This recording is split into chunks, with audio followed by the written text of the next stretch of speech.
dia. Este é mais um episódio do podcast do CRM-MG, um espaço de escuta, reflexão e debate sobre a prática médica e desafios do dia a dia dos profissionais de medicina. Este programa marca o início de um debate que se aprofundará no evento Além do Jaleco Branco, promovido pelo CRM-MG, dias 5 e 6 de setembro, em Belo Horizonte. Ao longo desses dias, especialistas e representantes de instituições médicas discutirão caminhos concretos para acolher e cuidar melhor da saúde mental dos profissionais de medicina. A medicina, muitas vezes idealizada como profissão de vocação e resistência, também é marcada por extrema pressão, jornadas de trabalho exaustivas, cobrança por perfeição e, muitas vezes, silenciamento. Hoje vamos conversar sobre fatores de risco, prevenção e caminhos de cuidado para com médicos e estudantes de medicina, para que possam exercer a sua profissão com saúde mental e com dignidade. Tenho a honra de receber dois convidados muito especiais, o Dr. Humberto Correia, médico, psiquiatra, professor do Departamento de Psiquiatria da UFMG, membro da Academia Mineira de Medicina, ex-presidente das associações brasileira e latino-americana de prevenção ao suicídio e vice-presidente da Associação Mineira de Psiquiatria. Dr. Humberto, seja muito bem-vindo. Também receberemos o Dr. Frederico Garcia, médico psiquiatra, professor do Departamento de Psiquiatria da UFMG, coordenador do Núcleo de Pesquisa em Vulnerabilidade e Saúde da UFMG. Seja muito bem-vindo, Dr. Frederico. Obrigado, é um prazer estar aqui com vocês. Eu agradeço imensamente, antes de começarmos, essa presença dos senhores aqui conosco hoje. Para começar o debate, eu vou convidá-los a uma reflexão. E eu queria começar com uma pergunta que nos acompanha ao longo de toda a nossa vida profissional e nos acompanhará nessa jornada, nesse debate. A saúde mental é hoje uma grande questão em toda a sociedade, no Brasil e no mundo. O que diferencia, Dr. Frederico, a saúde mental da comunidade médica daquilo que vemos na sociedade em geral? Bom, médico, antes de tudo, é humano, né? Então, a gente está tratando hoje, né, de saúde mental, e aí nós estamos falando de doenças que são extremamente prevalentes, né? Se a gente for olhar, o transtorno depressivo, por exemplo, acomete uma pessoa em cada 5 ao longo da vida. Então, a gente está falando de transtornos que são bastante prevalentes e que, de alguma forma, também acometem os médicos, né? Só que o médico ele tem uma questão que é complexa, né? Que é de perceber-se doente, é perceber-se também frágil, é perceber-se numa situação de vulnerabilidade e muitas vezes difícil de aceitar, né? E da comunidade médica também aceitar que a gente também é frágil, que a gente também adoece e que de alguma forma a gente também precisa de cuidado, né?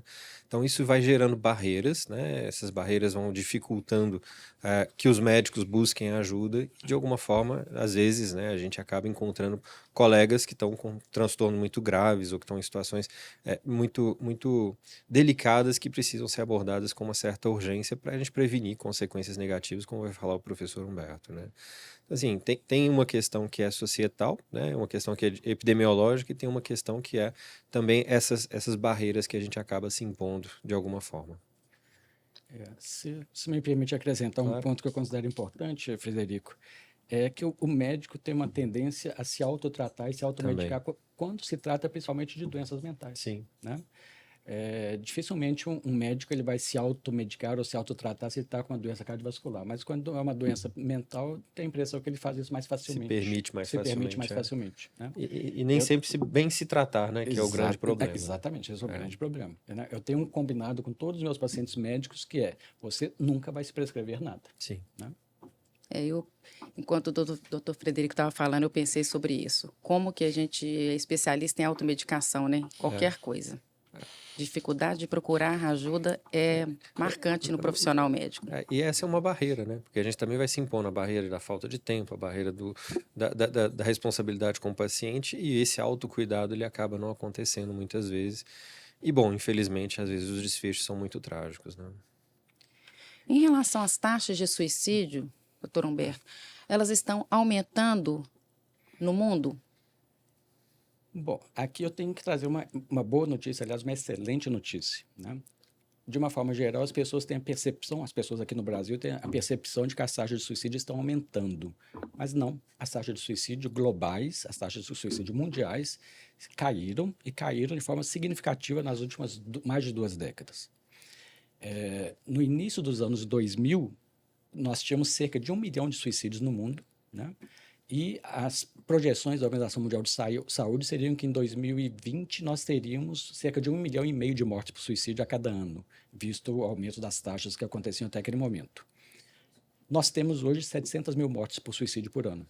Nós tivemos uma redução importante em números absolutos e nas taxas globais de suicídio. A boa notícia é essa: as taxas de suicídio caíram, e caíram por uma série de fatores. Eu diria que talvez o principal é dezenas de países no mundo, e hoje nós temos cerca de 40 países com estratégias funcionando, dezenas de países no mundo construíram suas estratégias nacionais de prevenção do suicídio. Essa é a boa notícia que nós temos. A má notícia: nós temos algumas pouquíssimas exceções nesse cenário global, e uma das grandes exceções é justamente o Brasil. No Brasil, nesse mesmo período, as taxas de suicídio aumentaram cerca de 40%. Realmente é um dado que é bom da gente escutar, né? Que a taxa de suicídio no mundo diminuiu. Eu realmente não sabia. É um dado, assim, acalentador. Mas, por outro lado, no Brasil aumentar é alguma coisa que também assusta. Quer dizer, a gente não está em consonância com as evoluções, talvez, de outros países em relação ao tema, né? E a gente continua tendo um sistema de saúde mental que ainda é muito limitado, né? Um orçamento para uma doença que é tão prevalente, que é muito pequeno com relação à necessidade e à demanda. E aí a gente acaba tendo situações que eu falo que são muito, muito peculiares, né? Hoje no Sistema Único de Saúde, na atenção primária, as medicações psiquiátricas que são disponíveis são as mesmas que estavam disponíveis nos anos 60 e 70. Nós não modernizamos praticamente nada.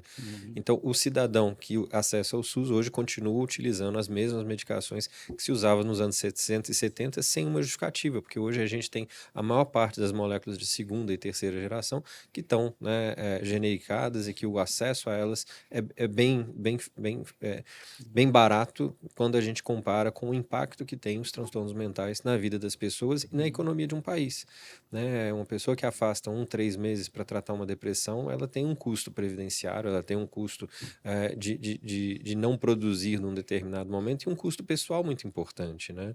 Que é uma situação de sofrimento extremamente significativa, e que, bom, quando infelizmente evolui para um suicídio, é um potencial que a gente perde para o nosso país, né? Isso é uma questão importante, né? Eu digo sempre que tudo que está relacionado ao comportamento suicida não admite resposta única e nem resposta simples. Então, são sempre respostas multifacetadas, né? Dentro da complexidade desse fenômeno. Frequentemente me perguntam por que as taxas de suicídio no mundo estão caindo enquanto que no Brasil elas aumentaram. As respostas são múltiplas, né? Alguns tentam fazer nuances nesse aumento das taxas brasileiras com argumentos do tipo: é porque melhorou o registro das taxas brasileiras. Falei: olha, se a explicação fosse essa, nós deveríamos ter tido um aumento num período e depois uma estabilização ou queda, como aconteceu no restante do mundo. Então, não é isso. Outros argumentam até o seguinte: não, a campanha Setembro Amarelo, na verdade, funciona como um gatilho. Olha, mas nós temos aumento das taxas de suicídio desde o início dos anos 2000 no Brasil. A campanha Setembro Amarelo é de 2016, né? Isso também não explica o que está acontecendo. As principais explicações: falta de estratégia pública de prevenção do suicídio. O Brasil é um dos únicos grandes países no mundo que não tem estratégia pública de prevenção. Dezenas de países fizeram isso. Nós temos, como o Frederico falou, nosso sistema de saúde mental. Nós sabemos que na quase totalidade dos casos, o suicídio está associado a uma doença mental. A depressão é a mais importante delas. O aumento das taxas de suicídio no Brasil é também um indicador de que provavelmente nosso sistema de atenção em saúde mental à população não está adequado. Então, são múltiplas as respostas.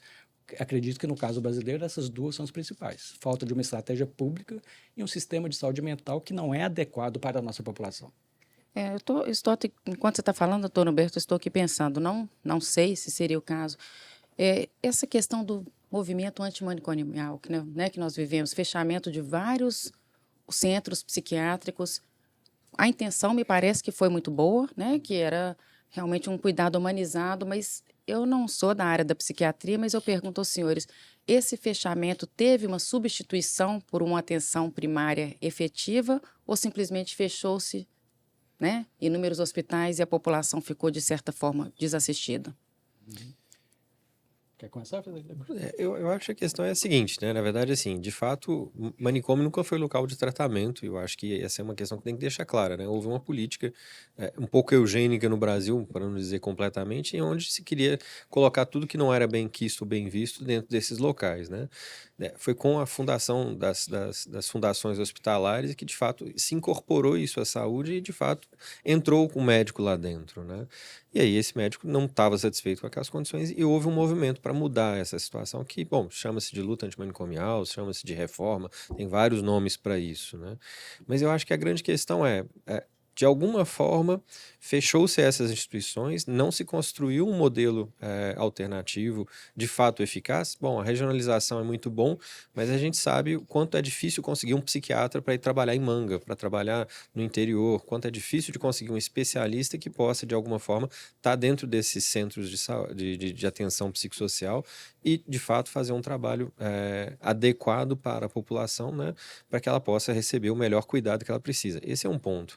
Eu insisto na questão da medicação. Se a gente quiser continuar tratando em 2025, né, doenças que hoje têm remédios que têm muito menos efeitos colaterais, que têm mais eficácia, que aumentam a adesão, com os mesmos medicamentos que foram inseridos na época que começou a luta antimanicomial, não tem como funcionar, né?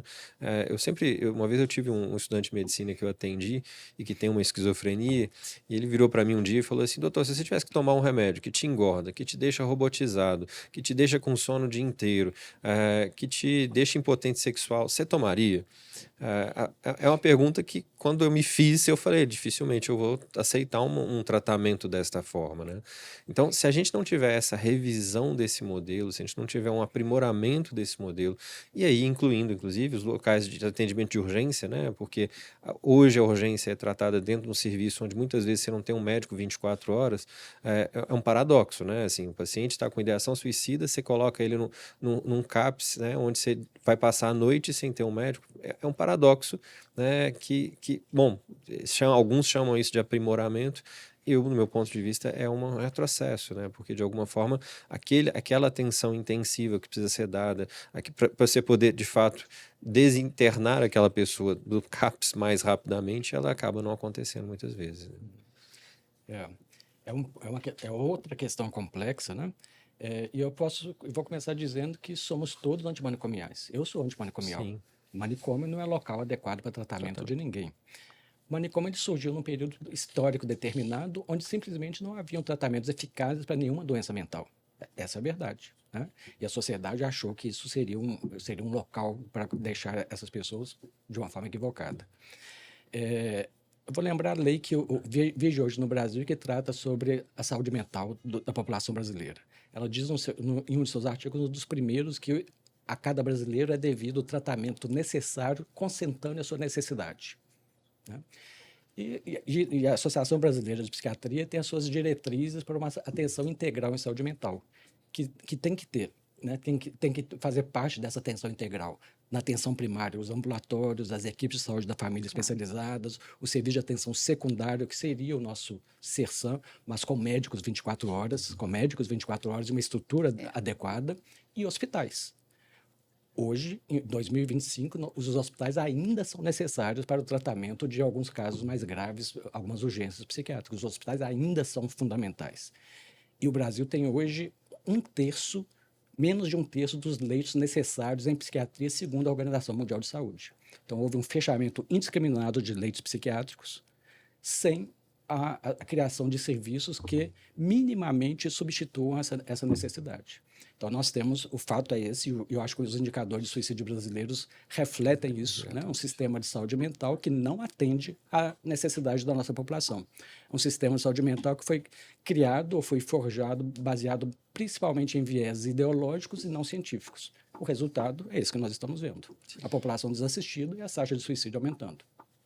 Realmente, com essa conversa, eu não tinha essa noção, mas para mim explica bem o cenário do Brasil, essa diferença imensa entre o caminho do mundo e o caminho que nós, infelizmente, estamos traçando. Agora, já entrando na questão dos médicos, né? As taxas estão aumentando entre médicos e quais são as taxas reais? Aí é uma pergunta que eu inicio com o doutor Humberto de suicídio dentre médicos e dentre médicas. Sim. É uma pergunta importante e também complexa. Nós estamos tratando só de assuntos complexos aqui hoje, né? Nós tivemos um primeiro grande estudo, foi publicado em 2004 no American Journal, mostrando que médicos e médicas suicidavam mais do que as pessoas da população geral. Médicos em torno de 50% mais e as médicas quase 150% mais do que as mulheres da população geral. Mas lembrando um dado que é importante nós temos em mente. Na população geral, homens se matam 3 a 4 vezes mais do que as mulheres. Então, na população geral, um homem é grupo de risco para suicídio. Homens se matam cerca, vamos arredondar para 4 vezes mais do que as mulheres. Então, esse primeiro estudo mostrou, que foi lá de 2004, homens se matando 50% vezes os médicos, 50% a mais que os homens da população geral, e as médicas 150% a mais. Nós publicamos em 2020, eu e colegas publicamos no JAMA, no Journal of the American Medical Association, uma nova revisão sistemática e meta-análise, onde nós mostramos uma redução do suicídio em médicos, acompanhando a redução do suicídio na população de uma forma geral. Essa meta-análise, ela tinha algumas dezenas de artigos, quase todos eles feitos no hemisfério norte, América do Norte e Europa. Um único estudo brasileiro feito em São Paulo. Então, mas, globalmente, o suicídio em médicos diminuiu, com uma particularidade: médicos suicidando menos do que os homens da população geral. As médicas continuando suicidando mais do que as mulheres da população geral. Então, entre os médicos, né, diria que hoje o principal grupo de risco e foco de maior atenção pensando em saúde pública seriam as médicas, que essas se matam mais do que as mulheres da população geral. E dentro desse dado, eu também quero compartilhar essa dúvida com o doutor Frederico. A gente vê hoje que as médicas serão maioria. Hoje nós somos quase 50% médico e médica, mas nas faculdades de medicina a gente vê uma maioria esmagadora de mulheres, de meninas cursando faculdade de medicina. E isso pode trazer uma preocupação futura em termos de expectativa de vida das médicas, doutor Frederico? Eu acho que tem um impacto, sim, não é, Humberto? Não tem como a gente desconsiderar, né? Porque são exigências hoje diferentes, né? Que, bom, talvez a gente se adapte societalmente a elas, mas, assim, as médicas ainda são muito cobradas, né? Tanto profissionalmente, quanto de mostrar uma diferenciação no trabalho, quanto de manter uma vida, né, familiar também muito importante. Então, isso tudo vai virando pressões a mais, né? Que provavelmente colaboram com esses índices tão ruins para a tentativa de suicídio, né? Eu uso uma metáfora, eu estudo muito suicídio militar, eu tenho alguns trabalhos com o Exército, e dados que nós temos em militares vêm principalmente dos Estados Unidos. 90% que nós temos vem deles. E entre os militares dos Estados Unidos, os homens também se matam 3 a 4 vezes mais do que as mulheres, exceto quando eles vão para a zona de combate. Quando eles vão para a zona de combate, a taxa de suicídio nas mulheres dispara, fica próxima das dos homens. A metáfora que eu costumo dizer é: será que a mulher médica é uma combatente? Eu sou anestesiologista, sem dúvida nenhuma que nós somos combatentes. Sim. Isso eu não tenho dúvida.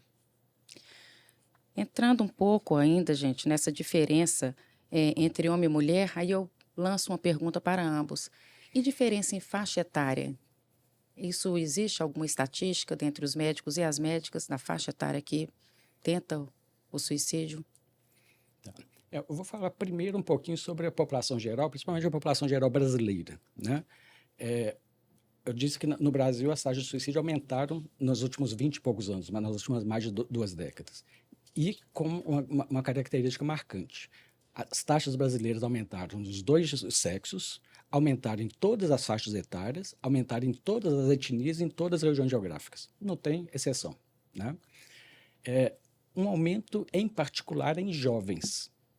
A maior taxa de aumento, tanto no Brasil quanto em outras regiões do globo, foi em jovens. E isso nós vemos também nos médicos. Aumento da taxa de suicídio em jovens e jovens adultos, né? Sendo o principal grupo hoje quando nós falamos de aumentos na taxa de suicídio. Isso nos geraria uma preocupação, então, adicional com os nossos residentes, com os médicos em formação, e com os nossos acadêmicos, doutor Frederico? Eu acho que é muito importante a gente refletir sobre isso, né? Hoje a gente vê, né, assim, de novo, né, como o professor Humberto falou agora há pouco, né, é um problema complexo, né, não existe como dizer que a culpa é do curso de medicina ou é da residência, ou é uma questão societal que envolve várias questões, né, que se interligam e que de alguma forma levam, né, a essa preocupação que a gente tem que ter com essa população mais jovem. Sobretudo que hoje a gente tem observado que eles acabam entrando na medicina com uma expectativa, né, que muitas vezes não vai se cumprir tanto, né, do ponto de vista de como funciona, né, essa carreira médica, quanto que isso é remunerado, como que isso vai, de alguma forma, né, trazer retornos imediatos para eles ou não e assim por diante, né.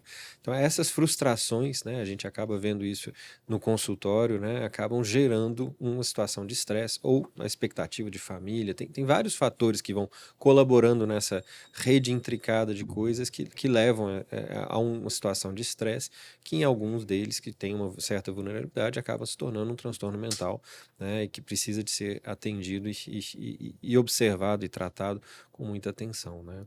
Então, assim, são vários fatores que eu acho que vão colaborar para que nos próximos anos a gente tenha uma espécie de agravamento em termos de prevalência, né, dos transtornos mentais nos jovens médicos, né. Doutor Humberto, em termos de carga horária, eu acho que eu li algum trabalho, salvo engano, americano, falando que a redução da carga horária do residente, do médico em formação, tirou um pouco daquela privação de sono e teve uma melhoria nessas taxas. O que você diria em termos de carga horária, não só da faculdade de medicina, como dos cursos de residência, se isso teria algum impacto em relação a burnout, depressão, suicídio? Eu acho difícil conseguir fazer uma associação direta entre carga horária e comportamento suicida. Mas, sem dúvida nenhuma, que carga horária de trabalho está diretamente ligada à qualidade de vida e saúde mental, né? Quando nós preconizamos, né, a saúde mental, isso envolve atividade física, atividade de lazer, atividade de família, e o seu trabalho também encaixado nesse contexto maior de qualidade de vida. Então, sem dúvida, cargas horárias absurdas, né, de plantões atrás de plantões, isso, lógico que vai contribuir para o adoecimento mental e o maior risco de suicídio. E é uma coisa que a gente lembra muito porque, para além da residência, né, muita gente acaba trabalhando fora, dando plantão em Isso, outros sem locais. dúvida. Então, assim, no tempo que é protegido para que eles pudessem ter essa vida, né, onde eles vão ter tempo para dormir, onde vão ter tempo para se cuidar, onde eles vão ter tempo para ter qualidade de vida, como diz o professor Humberto, eles, ao invés de estar tendo isso, muitas vezes estão dando plantão porque estão numa expectativa, né, de ter um retorno financeiro muito rápido, de ter coisas muito rápido.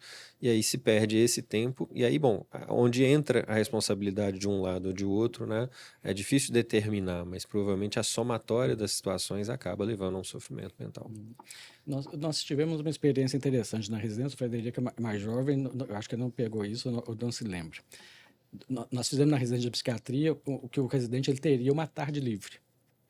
Só que essa tarde ele teria que fazer uma atividade cultural, no cinema, ou alguma coisa, e depois contar para a gente qual filme que ele assistiu naquela tarde, né? Para tentar quebrar um pouco esse ciclo, né? Que às vezes é um ciclo vicioso que nós mesmos, às vezes, entramos nesse ciclo e não conseguimos sair. E temos que quebrar, porque quando pensamos em saúde mental, isso envolve uma integralidade de fatores, né? De lazer, de atividades culturais, de contato com a natureza e outros, né? Essa fala, eu acho que ela impacta não apenas o estudante de medicina, impacta o médico em geral. Sim. Nós estamos sempre dando plantão, né? Eu, como anestesiologista, eu fico questionando, os pilotos, por exemplo, eles nunca fazem um voo e já emendam e fazem outro. E Sim. quantos médicos acabam plantão e já Emendam pegam um e outro, emendam outro plantão. e não Exatamente. existe sequer legislação que controle isso, que possa até nos ajudar, e isso acaba gerando, né, um adoecimento físico e mental. É uma demanda infinita, mas se você não tiver um autocontrole, um certo limite, né, você simplesmente entra nessa roda que acaba, né, levando ao sofrimento, né? E em relação aos estudos sobre suicídio em médicos, em particular, né, eu disse que quase na totalidade dos suicídios tem uma doença mental associada. E os estudos, especificamente em médicos, mostram que tem duas características nos médicos que talvez o diferenciem da população geral. Maiores taxas de depressão do que a população geral e maior uso de álcool e outras substâncias do que a população geral. Então, são dois elementos importantes quando falamos aí do médico e provavelmente também do estudante de medicina. Eu tenho uma dúvida que, né, volta e meia as pessoas se questionam em relação ao silenciamento. Vocês acham que a gente deveria conversar mais em termos de comunicar, falar do suicídio para a população geral? Aí a gente não está falando apenas de médicos. Ou realmente a gente deve silenciar, porque existem pessoas que acham que né, notificar que houve um suicídio poderia ajudar a aumento de taxas. O que os especialistas falam sobre isso? Bom, nós devemos falar sobre suicídio. O suicídio no Brasil é um assunto de saúde pública que é altamente negligenciado. Então, nós devemos falar, né? Mas devemos falar de forma adequada. Nós sabemos que, principalmente determinados grupos mais vulneráveis, pessoas mais jovens, adolescentes, e particularmente adolescentes com algum adoecimento mental, quando essa fala sobre suicídio chega de forma inadequada, pode funcionar como um gatilho. Então, nós temos regras bem estabelecidas pela própria Organização Mundial de Saúde, pela Associação Brasileira de Psiquiatria, sobre como falar sobre o assunto. Nós temos cartilhas da Organização Mundial de Saúde dirigidas, por exemplo, aos profissionais da mídia, aos médicos da atenção primária, aos professores nas escolas, como abordar esse assunto com cada público específico. Existe um fenômeno que hoje é chamado de efeito Werther, que é justamente esse contágio. Ao falar de suicídio para um público vulnerável de uma forma inadequada, eu posso aumentar o risco de suicídio naqueles mais vulneráveis naquele momento. Então, a resposta é: nós devemos falar sobre suicídio, devemos fazê-lo de forma adequada e responsável. Mas eu acrescentaria, a gente deve falar sobre questões de saúde mental e adoecimento mental também, né? Porque eu acho que o suicídio é o pior desfecho que você pode ter dentro da psiquiatria, né? E antes do suicídio ser, né, a questão, né, psiquiátrica importante, a gente tem toda uma trajetória, né? Que é exatamente essa questão de uma baixa qualidade de vida, de uma alteração de sono, consumo de álcool e substâncias, do adoecimento mental propriamente dito, não diagnosticado e não assistido, da falta de acesso, né, ao tratamento. Então, assim, é uma cadeia de eventos que vai culminar, né, com um desfecho que é tão ruim como uma tentativa de suicídio. E eu acho que a gente deveria, societalmente, sobretudo entre nós médicos, abordarmos mais a questão da saúde mental, porque ainda existe muito estigma, né? A gente ainda é visto, quando tem uma doença mental, um transtorno mental, como uma pessoa mais frágil, uma pessoa que tem incapacidades, uma pessoa que não é confiável, uma pessoa que às vezes não é digna de estar num espaço dentro de um hospital.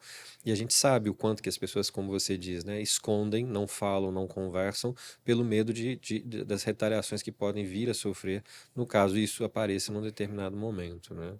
Então, assim, esse sofrimento mental no médico, né, por causa de uma postura também, de às vezes a gente ter, né, como esse estigma ainda existe de uma forma muito importante, há uma sensação de que se eu tiver um transtorno mental, ou se eu contar que tive, ou contar que tenho, eu sou mais frágil que os outros e por isso, né, não sou digno de estar dentro das equipes. Então, isso tudo colabora também, né? Então, eu acho que, para além de falar sobre suicídio, eu acho que a gente tem que falar muito sobre saúde mental e quanto que todos nós somos vulneráveis e em algum momento da vida podemos desenvolver um transtorno mental tratável na maior parte dos casos, né? O acesso a um diagnóstico bem feito, a um tratamento, às vezes a uma psicoterapia, um acompanhamento, é fundamental, né, de estar disponível para tanto os nossos estudantes de medicina, quanto os residentes, quanto para nós médicos, né? E a gente conseguir aceitar isso como algo normal na vida, né? Ninguém fica sofrendo porque está com diabetes. Óbvio que você sofre um pouquinho, mas você não vai esconder demais que você tem um diabetes, ou que você tem um hipotireoidismo, ou que você tem uma outra doença, né, crônica, né, tratável, né? E a gente esconde que tem depressão, ou esconde que tem um transtorno bipolar, ou esconde que tem um transtorno de ansiedade, porque a gente vê que isso é percebido pelos colegas como sermos mais fracos ou sermos, de alguma forma, incapacitados. O que não é de forma alguma o caso, né? Uma doença mental tratada faz com que essas pessoas possam estar no meio de nós de uma forma como qualquer outra. Eu acho que isso tem que ser muito esclarecido para os nossos colegas, né? Sem dúvida nenhuma. E eu fico me perguntando, doutor Frederico, quais os fatores de risco que poderiam estar passando despercebidos, principalmente dentre os estudantes e médicos em formação? Eu acho que a questão de hábitos de vida é uma coisa muito importante, né? Assim, esse tempo livre, né? Hoje a gente não tem mais tempo livre, né? Porque a gente está ocupado o tempo inteiro, tanto com o trabalho, e aí no caso dos estudantes, os estudos, né? Ou com, né, os nossos telefones celulares. E esse é um grande problema hoje. Existem vários estudos, existe um fenômeno neurobiológico que a gente chama de default mode. É aquela hora que você entra no ônibus, encosta a cabeça e vai passando o tempo e você não consegue ver o tempo passar, mas seu cérebro entra num estado de um certo repouso que é muito importante para ele, porque ele está digerindo o que aconteceu durante o dia, ele está de alguma forma armazenando informações que são importantes para a gente conseguir resolver problemas, aprender. E hoje a gente não se oferece mais o default mode, porque você entra no ônibus ou você entra no carro, a gente vê essas situações, e a pessoa pega o celular e o tempo inteiro ela está ali, né, correndo redes sociais, vendo notícias, fazendo coisas que não permitem esse tempo livre para o nosso cérebro, para ele relaxar, para ele, né, de alguma forma, conseguir, né, se recuperar da carga de trabalho durante o dia. Então, esse é um fator muito importante, é um fator societal, né? Todos nós vivemos esse problema, essa questão, e de como tirar esse smartphone, né, das nossas relações, né? Então, assim, é difícil em locais onde você fica sem o telefone não sentir um certo desconforto hoje. Isso é um paradoxo se a gente for parar para pensar. E ele tem uma influência importante na gente, por quê? Porque isso leva a alterações do sono, isso leva às alterações do tempo de relaxamento, do tempo de poder, né, ficar livre. Então, esse é um outro fator que eu acho que a gente também tem que conversar um pouco mais, né?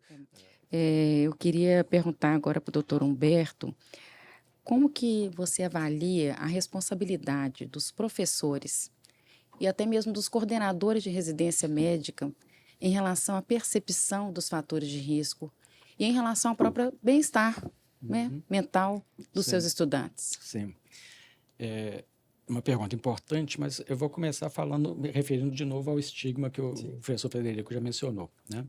Na pandemia, as pessoas falaram demais sobre saúde mental, né? Eu costumo dizer que talvez a única coisa boa que tem acontecido na pandemia é as pessoas se darem conta da importância da saúde mental, né? Mas passada a pandemia, eu vejo que a saúde mental voltou para o lugar que ela estava, o segundo lugar da prateleira, né? O Frederico falou sobre a questão de afastamento na depressão, né? Os estudos mostram que no Brasil a depressão é a primeira ou segunda causa de afastamento no trabalho. Mas tem um outro dado que é muito mais dramático do que esse. Foi publicado um estudo relativamente recente com 8 países desenvolvidos, como Canadá, Estados Unidos, países em desenvolvimento como Brasil, México, etc. Existe um custo indireto, invisível, que se chama presenteísmo, que é quando a pessoa, mesmo doente, continua trabalhando. E o custo da depressão, do presenteísmo na depressão no Brasil é 5 a 10 vezes maior do que o absenteísmo. Nossa. A pessoa, mesmo doente, continua trabalhando. E por que ela continua trabalhando? Medo, vergonha de falar que ela está com atestado de depressão, por exemplo, né? E isso acontece também em médicos, em estudantes de medicina e em residentes, né? Então, como que o coordenador da residência, o professor, ele pode lidar com isso? Eu vou ser mais amplo. Eu acho que esse papel é um papel de toda a sociedade. Começa com o seu próprio colega de turma, com o representante da turma, você identificar que um discente, um aluno, né, que está com mudança de comportamento, está ficando mais retraído, começa a ter mau desempenho, evita situações sociais, os próprios colegas podem funcionar como alertas e levá-lo né, a procurar ajuda. Da mesma forma que o professor, da mesma forma que o coordenador da residência, podem e devem fazer isso. Então, todos nós, né, devemos funcionar aqui como pontos de alerta, identificando alguém que aparentemente não está bem, nos aproximarmos e muitas vezes, né, essa pessoa não tem condições de sozinha procurar ajuda, vai precisar que alguém pegue na mão e leve a procurar até essa ajuda. Mas infelizmente a gente vê às vezes o contrário, né? Talvez seja do ser humano. Às vezes a gente vê que a pessoa está mais isolada e ao invés de pensar que ela precisa de ajuda, já taxa. É antissocial e aquele aluno, aquele estudante vai ficando cada vez mais isolado com um feedback positivo, que realmente eu acho que é a população geral, mas nós médicos, né, como preceptores, e mesmo os colegas médicos, colegas de residência, eles deveriam ter, assim, uma empatia maior. Eu acho que Sim, falta realmente Sim, isso. sim. sim, com Talvez a certeza. gente tenha que melhorar como ser humano, né? Para poder entender que o outro precisa de ajuda e não precisa de ser mais segregado ainda. Sim. E de ter essa atenção, né? Um olhar diferenciado para que a gente possa chegar perto, conversar, né? Eu vou insistir nessa questão do smartphone. Nós estamos muito afastados uns dos outros e muito presos nessa rede social virtual, né? Nós estamos perdendo as nossas redes sociais presenciais e, de alguma forma, isso tem consequências também, né? E eu acho que isso passa pela desconstrução desse estigma, né? Quando Sim, falamos em estigma em doença mental, é algo também secular, né? sim, Na Idade Média, a doença mental era vista como coisas sobrenaturais, né? Demônio, né? Isso fica inculcado na nossa cabeça até hoje, até mesmo que hoje. racionalmente saibamos que não é assim, Não é né? assim. Eu percebo esse estigma principalmente dentre médicos, porque eu Uhum. imagino e vejo, às vezes, familiares na população que não é médica já não tem tanta dificuldade em Sim, se aceitar e se procurar ajuda e até falar claramente, né? Tenho Uhum. depressão, sim, tenho bipolaridade, mas médico realmente não conversa sobre isso. sim. Uhum. Sim. Doutor Frederico, na sua experiência, o consumo de álcool, de drogas, ele pode revelar assim, uma saúde mental alterada? Eu não sei o que é causa, o que é consequência, né? Muitas vezes a pessoa procura a droga porque ela já não se sente bem, ou se ela, né, desenvolve uma saúde mental porque usa drogas e álcool. É Uhum. difícil para a gente entender o que causa e o que é consequência. Quem vem primeiro, né? O ovo ou a É, galinha, é. né? Essa é uma questão que é muito importante. De fato, a gente tem várias estatísticas, né, mundiais que mostram que há uma associação direta entre o uso e o consumo de álcool e drogas ilícitas e transtornos mentais, né? Essa ligação ela é bastante importante para transtornos como esquizofrenia, depressão, transtornos de ansiedade. E também existem estatísticas que mostram que é exatamente o contrário, né? Exatamente a relação é direta, né? Assim, o maior consumo leva a um risco maior de desenvolvimento desses transtornos. Hoje, eu acho que a questão do médico com as drogas é uma questão extremamente ambivalente, né? Porque muitas vezes a gente acaba usando a nossa régua para medir o paciente, né? Eu faço algum uso, não é um problema, então o paciente também pode fazer algum uso. O que é um erro, né? Porque a vulnerabilidade ela é individual, tanto para a dependência quanto para os transtornos mentais, né? Não é porque alguma pessoa bebe nos finais de semana e não tem um transtorno mental que a outra que tem uma vulnerabilidade maior não vai desenvolver. Essa ambivalência ela parte, né, de uma certa também de uma questão, né, que é tanto de novo de uma certa questão de onipotência nossa, né, assim, de achar que a dependência não vai nos acometer ou que a gente não vai ter problema com isso porque a gente conhece bem, a gente tem uma sensação de controle maior do nosso próprio saúde, do nosso próprio controle do uso dessas substâncias. Mas assim, o uso de álcool, ele está associado, de álcool e drogas, ele está associado tanto a transtornos mentais quanto às doenças físicas, né?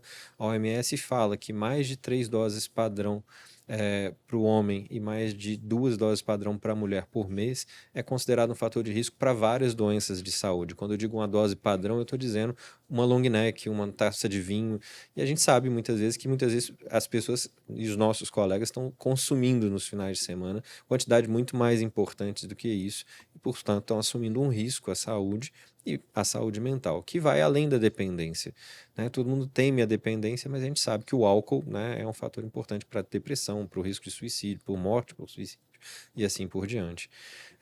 Então, essa banalização que também a gente acaba tendo, né, que começa dentro dos cursos de medicina, muitas vezes, né?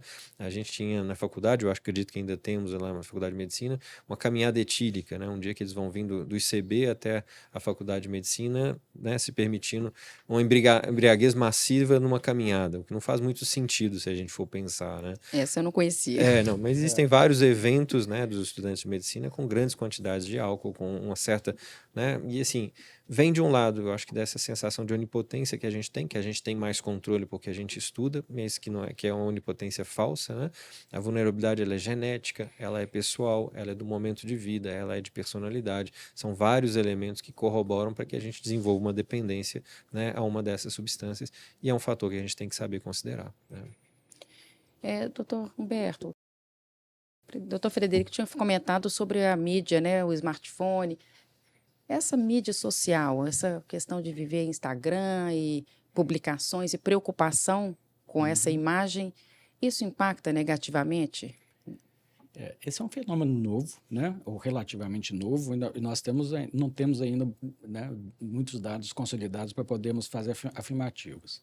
Parece que em adolescentes não tem a menor dúvida, né? O tempo de tela levando a mais adoecimento mental e a mais comportamento suicida por consequência. Parece que particularmente as mídias sociais, né, onde esses adolescentes se comparam uns com os outros, são particularmente problemáticos. Um outro fenômeno importantíssimo, nós falamos pouco, né, mas que é o ciberbullying, né? Bullying sempre existiu, né? Mas o bullying aconteceu geralmente na escola, um determinado ambiente, 3 ou 4 pessoas perpetravam esse bullying. Quando essa criança, essa adolescente saíam da escola, estava no ambiente familiar protegido, né? Isso acabava. Hoje o bullying dura 24 horas, são às vezes milhares de pessoas fazendo esse bullying, né? Então é outro fenômeno, né, complexo, né, que tem sido muito estudado, é algo que a gente tem que dedicar muita atenção. E uma outra coisa que é ainda menos falada, que é talvez mais séria, a instigação do suicídio nas mídias sociais, né? Que, aliás, é crime. Pela nossa legislação, isso é considerado um crime, que recentemente, inclusive, teve um aumento de pena, mas que acontece também, né? E nós temos que todos, enquanto sociedade, estarmos atentos a isso. Nós vamos falar, vai ter uma palestra no nosso Setembro Amarelo exatamente sobre isso, sobre o papel dessa mídia social na questão do próprio suicídio. Sim. E aí, você falou um dado interessante, nós fizemos em 2019 e 2020 aqui no CRM uma pesquisa com todos os médicos na questão da violência contra o médico. E agora nós vamos repeti-lo em 2025. Entretanto, o questionário não poderá ser o mesmo, porque o fenômeno novo que aconteceu na violência é a violência por Instagram, é a violência do médico ser atacado na sua mídia social, e essa pergunta nem entrava no nosso questionário de 2019. A gente tinha a violência física, a agressão patrimonial, a violência verbal, o próprio assédio, mas hoje nós temos que entrar com esse questionamento, a violência em mídia social, que o médico tem sofrido de forma importante, de forma realmente relevante, né? Que práticas que, doutor Frederico, você imagina que possam nos ajudar a reduzir essa exposição a essas mídias, a essa questão tóxica mesmo, né, da perseguição e da instigação à violência ou mesmo ao suicídio em mídias sociais? É difícil. Também não tem uma fórmula pronta, né? Mas eu acho que assim, a questão, assim, eu acho que a questão hoje do médico, ela tem que levar em consideração vários fatores que a gente, né, tinha uma geração, e tem que levar a questão uma geração que teve uma vida diferente e uma geração dessa dos médicos que estão vindo, né? Eu acho que tem questões que são societais, a gente não vai ter como fugir delas, né? A questão de como é que nós vamos limitar ou vamos dar limites ou ter limites para essas questões do uso das mídias sociais, das redes sociais, do smartphone. A gente vê isso, muita gente sofrendo com isso também na clínica, né? Seja pelo não reconhecimento de um grupo, seja pela questão de não conseguir se adequar a uma identidade que é vendida dentro da internet, seja... Tem várias questões que surgem nisso, né? Mas assim... Eu acho que hoje, né, o médico tem que ter uma prioridade, que é saber se cuidar. Eu acho que esse é um ponto que é muito importante, né? Cuidar do outro, né? A gente não ajuda ninguém se a gente não está bem, né? E essa tem que ser uma prioridade nossa, né? E isso né, se dar tempo para dormir, se dar tempo para poder comer bem, se dar tempo para conseguir conviver com pessoas que de fato ajudam a gente a resolver as questões, porque essa questão da resiliência coletiva, ela é muito importante, né? A gente brincava na interconsulta psiquiátrica, né, a importância do cafezinho, né? Muitas vezes a gente desamorçava situações de problemas de grupo, de relação com o paciente, de relação com outros colegas, com a equipe de enfermagem ou outros profissionais dentro do hospital, através desse momento que a gente sentava para discutir, para ver o que estava acontecendo. A gente não está tendo, não é que a gente não está tendo, a gente não está se dando mais o direito de ter esse tempo, né? Esse mundo hoje de ter que fazer mais que ser, né, acaba trazendo para a gente grandes desafios, né? E esse ser, né, de estar próximo, de ser íntimo, ele deixou de estar presente no nosso mundo, e eu acho que isso é algo que é muito importante da gente discutir como que a gente vai retomar nos próximos anos. Agora uma pergunta assim muito direta e é uma pergunta que eu acho difícil, doutor Humberto. O suicídio ele pode ser prevenido? Ele pode ser prevenido, sim, né?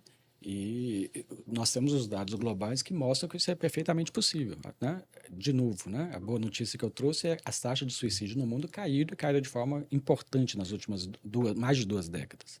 Então, pode sim ser prevenido.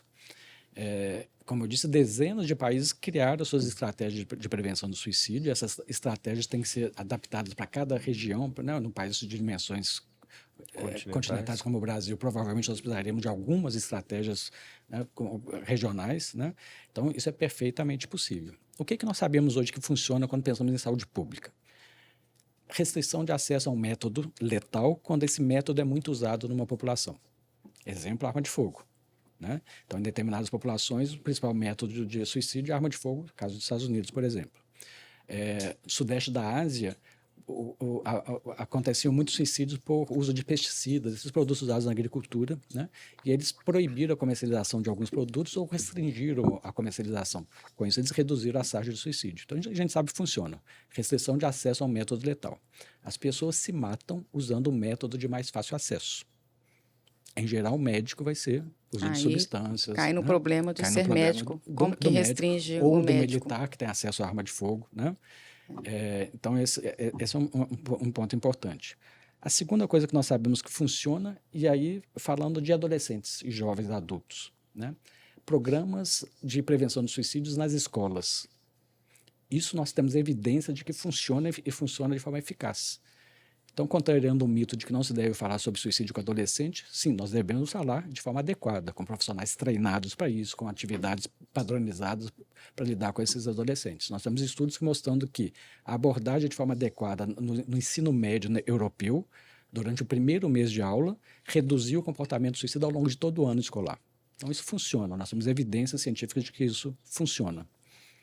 E o terceiro ponto que é importante, nós temos hoje robustas evidências, o treinamento do profissional de saúde da atenção primária. O treinamento do profissional da atenção primária reduz nos anos subsequentes o comportamento suicida naquela comunidade. Então, isso é outra coisa que nós sabemos que funciona. Não podemos esquecer, né, a doença mental. O tratamento adequado e rápido e efetivo das doenças mentais num sistema de saúde adequado para atender a nossa população. Nós temos dezenas de estudos, evidências robustas. Isso é uma das grandes evidências que nós temos. Agora, eu digo sempre, não é pedir para a coitada da professora também fazer prevenção do suicídio. Isso tem que ser feito com pessoas treinadas para isso, com material adequado, com toda uma estrutura, né, pronta para fazer isso. Né? E, doutor Frederico, em campanhas como o Setembro Amarelo, isso realmente tem alguma eficácia? O que a psiquiatria pensa sobre isso? Eu acho que a maior eficácia da campanha do Setembro Amarelo foi levantar essa questão da importância da saúde mental, né? E desse desfecho, e da prevenção desse desfecho que é tão ruim, né? E eu acho que isso tem um impacto, sim, na sociedade, porque hoje, né, de alguma forma, a gente conseguiu desestigmatizar um pouco, falar sobre saúde mental, como a senhora bem falou agora há pouco, né? E de alguma forma a gente tem evoluído, né, nesse advocacy, né, nessa briga, porque a gente tem um sistema de saúde mental mais acessível e com recursos que sejam de fato do século XXI. Eu acho que a campanha teve um valor muito importante nesse sentido. Agora, pensando aqui no cuidado mútuo, né? Na anestesiologia a gente fala muito de cultura da segurança. Eu imagino que na psiquiatria se fale da cultura da saúde mental, da cultura do cuidado mútuo. Como que nós podemos fomentar essa cultura nos cursos de residência, nas faculdades, com o médico jovem, com o acadêmico? Antes de responder essa pergunta, doutora Michele, eu vou falar sobre o Setembro Amarelo, porque eu fui signatário da campanha de criação em 2014. Foi uma campanha da Associação Brasileira de Psiquiatria, o CFM, na época o Exército Brasileiro e o CVV. E uma coisa um mito que perpassa eventualmente a sociedade é que o Setembro Amarelo é uma campanha de prevenção do suicídio. Não, não é uma campanha de prevenção do suicídio.